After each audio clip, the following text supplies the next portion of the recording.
Maman, Oui. est-ce que tu peux laisser les lumières allumées?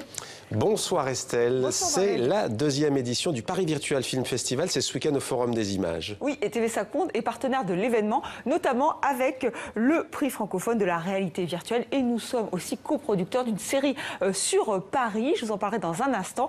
Mais je dois dire que c'était une occasion rêvée pour aller enfiler ce casque, hein, vous voyez. Parce qu'en fait, ça va être dans tous les espaces du Forum des Images.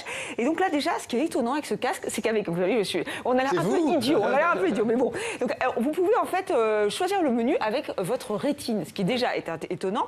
Ça, c'est le deuxième procédé qui vous est proposé.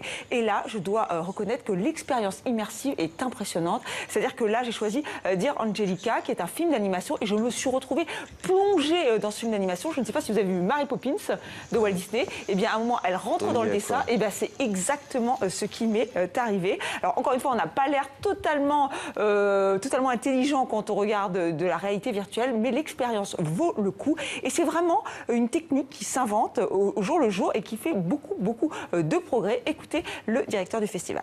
On n'est plus uniquement dans la découverte de la réalité virtuelle, on est sur qu'est-ce que la réalité virtuelle nous raconte et nous dit du monde. Donc on est sur ce côté contenu.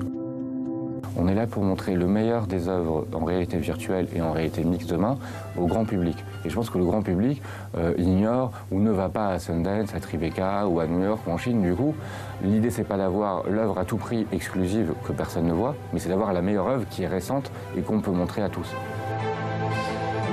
Et pour cette deuxième édition, Estelle, cette année, il y a 20 films représentés, plus de 20 films, une programmation très éclectique. Oui, qui vient d'un peu partout. Par exemple, l'artiste et chercheur iranien Ali Eslami, lui, veut nous faire réfléchir sur les conflits et les morts qu'ils entraînent. Son documentaire Death Tolls est un décompte macabre et glacial des victimes, que ce soit au Pakistan avec les frappes aériennes ou à Srebrenica, c'était en 95, vous savez, avec le massacre. On voit ces corps alignés, recouverts d'une couverture. C'est une architecture de la mort saisissante, glaciale, c'est vertigineux. Alors maintenant, on va changer totalement d'univers avec cette série sur Paris, coproduite par TV5 Monde, ou comment découvrir la capitale française, comme vous ne l'avez jamais vu. Notamment ici, c'est depuis l'hôtel de ville de Paris. Alors attention, hein, les images que vous voyez ici sont en 2D, évidemment, puisque nous ne sommes pas en 3D. L'expérience avec la réalité virtuelle est extrêmement différente. Et cette expérience, elle passionne l'écrivain et cinéaste Vincent Ravalet, qui a réalisé le film sur le musée d'Orsay. Quand vous pensez en réalité virtuelle, en fait, il faut penser sphère. C'est plus un montage classique, c'est pas de la littérature non plus. Il faut vraiment penser en sphère. Si vous switchez pas comme ça, je pense que ça, vous avez pas. Moi, j'ai mis un certain temps avant d'acquérir le truc, quoi.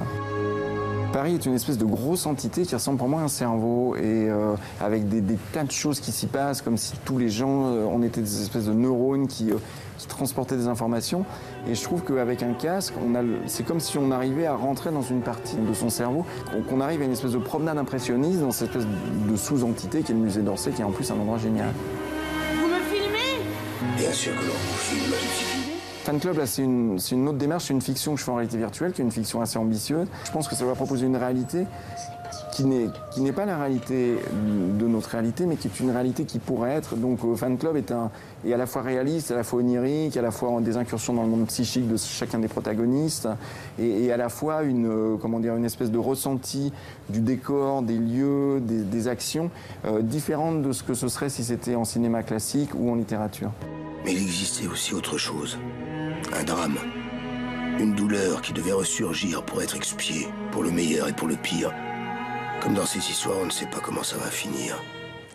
Et maintenant, Mohamed, une question. Quel est le point commun entre l'église Saint-Eustache, qui est située dans le quartier des Halles, juste à côté du Forum des Images où se déroule ce festival, et Jean-Luc Mélenchon? L'hologramme. Oui, l'hologramme, on va le voir, puisque effectivement, vous vous souvenez que Jean-Luc Mélenchon avait utilisé un hologramme lors d'un de ses meetings.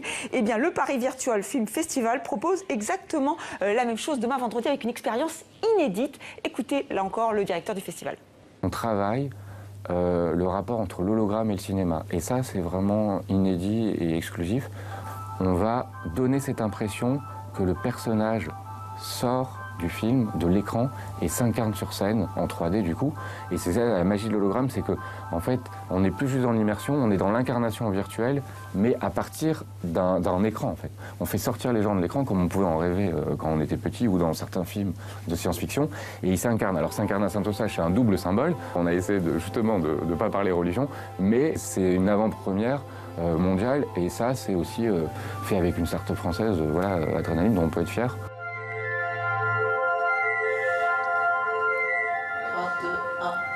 Voilà, et je ne sais pas vous, mais moi ça me fait penser à ce très joli film de Woody Allen, La Rose pourpre du Caire, où l'un des héros sortait de l'écran et prenait vie. Peut-être qu'on verra ça au 22e siècle. Sait-on jamais. En tout cas, le festival, lui, c'est du 30 juin au 2 juillet au Forum des Images à Paris.